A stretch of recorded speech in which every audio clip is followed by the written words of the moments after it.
What's up, everybody? Nick Dwyer back for the 10th inning here with another episode of This Day in Sports History. In yesterday's episode, we saw Jose Bautista have the bat flip in the Blue Jays 6-3 victory over the Texas Rangers in 2015. We don't have any insane bat flips like that today, but we do have a no-hitter to talk about. We have some more Olympic games to get into, and we have an NCAA rushing record in one game for a team in the FBS. So if y'all enjoy this video, leave a like on it. If you're new to the channel, hit that subscribe button. Let's get to it. This Day in Sports History.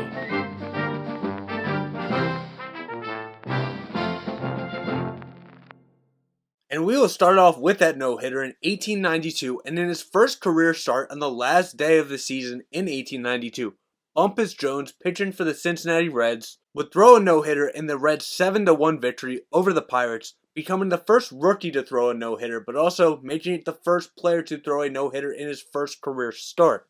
Jones on the day, 3 strikeouts, 4 walks, and as I said, the Reds did win 4-1.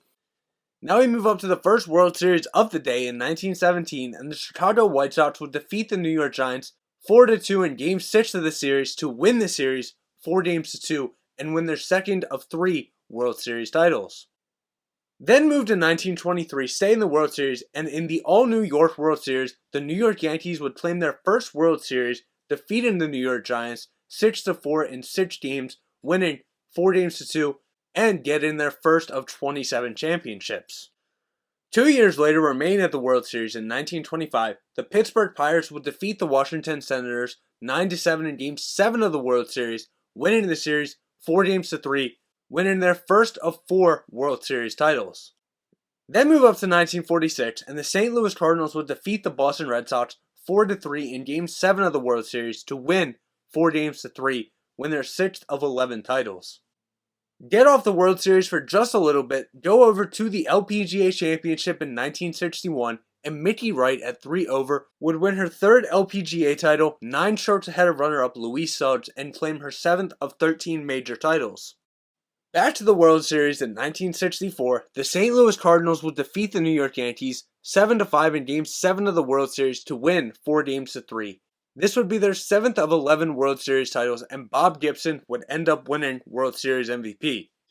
Now we get into the Olympics in 1964, and we will start off in discus. An American Al Order at 61 meters would claim the gold medal in the Tokyo Games. Now go to the track side of things in those games. An American Bob Hayes would equal the world record of 10 seconds in the 100-meter dash to win by just 0.2 seconds and claim the gold medal, and this would be a record that would be held for 3 years. Over to rowing now in those games. Vyacheslav Ivanov of the Soviet Union would win his 3rd consecutive Olympic men's single sculls gold medal at the Tokyo Games. Now we go over to swimming in those games, and we will start in the men's 400-meter freestyle. An American Don Scholender would swim a world record 4 minutes 12.2 seconds to win the gold, and this would be a world record held for 2 years. Stay in men's swimming, go to the 200-meter breaststroke though. An Australian Ian O'Brien would set the world record at 2 minutes 27.8 seconds to claim the gold, and this would be a record held for 4 years. Finally, in the 64 games in swimming, in the women's 4x100 meter freestyle relay, the US team would claim the world record 4 minutes 3.8 seconds and win the gold, and this would be held for 3 years. Now we have some basketball to talk about before we get into the 1968 Olympics. We will start in 1965, and Rick Barry would make his debut for the San Francisco Warriors as they would play the Los Angeles Lakers, and the Warriors would end up winning 122-115 on the day. 1 year later, and Bill Russell would become the NBA's first black head coach when he was designated as a player coach of the Boston Celtics. In his debut, he led the Celtics to a 121-113 victory over the San Francisco Warriors.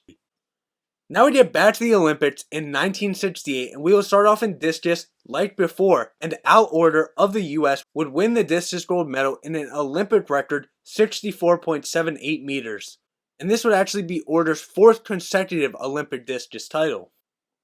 Move over now to the men's 800 meter, and Australian Ralph Dubell 1 minute 44.4 seconds to win the gold, and this record would be held for 4 years.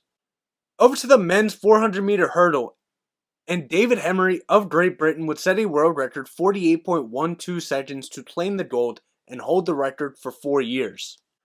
Finally, in those games, in the women's 100-meter dash, American Waimea Tyus would run the world record in 11.08 seconds to claim the gold, and this record would be held for 2 years. Now we go back to the World Series in 1970, and the Baltimore Orioles would defeat the Cincinnati Reds 9-3 in Game 5 of the World Series to win 4-1. This would be their second of 3 World Series titles, and Brooks Robinson would win MVP, and he would become the first player to now have won a regular season MVP, a World Series MVP, and an All-Star MVP. 2 years later, we go to the 61st edition of the Davis Cup in 1972, and the USA would defeat Romania 3-2, and this would be the 24th of 32 victories for the USA. We stay in 1972, and in tennis, Chris Evert, at 17 years old, would win the inaugural WTA Tour Championship 7-5, 6-4 over Kerry Melville Reid. Moved to F1 now in 1983, and Nelson Piquet would finish third in the season-ending South African Grand Prix to clinch his second F1 World Drivers' Championship of 3 overall. Move up to 1988, and we have 2 events to talk about. We will start with the World Series. With 2 outs in the bottom of the 9th inning, an injured Kirk Gibson stepped up to the plate, hit a dramatic 2-run home run to give the Dodgers a 5-4 walk-off victory in Game 1 of the World Series.